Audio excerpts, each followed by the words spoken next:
We're going to show you how to use the control panel for your HP LaserJet M236sdw printer. So now, for this printer, the control panel is on the tray cover itself, the input tray cover.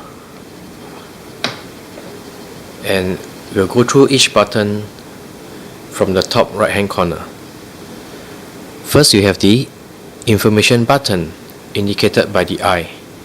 Pressing on it will print an information page. Next, you've got the wireless button, where you can turn the wireless on or off. Right below the wireless button is the resume button, indicated by the down arrow key. And the button over here is the cancel button, indicated by an X.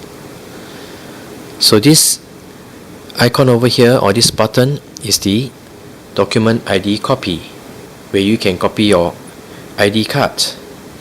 And there's an instruction that can be found on how to copy an ID on the flatbed itself. And this button over here is for you to do a document copy.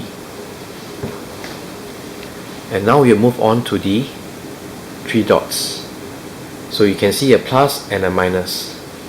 If you press on plus, that will increase the number of copies, and you can actually copy up to a maximum of 99 copies.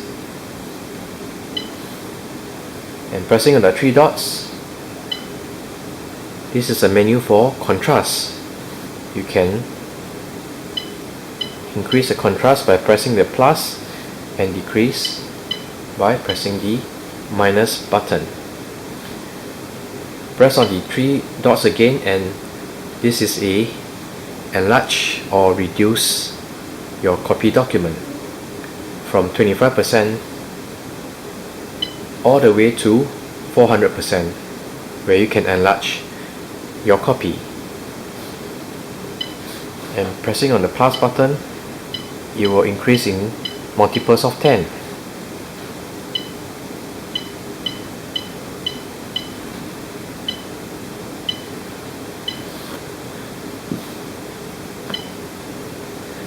So this is the control panel on the HP LaserJet M236sdw printer.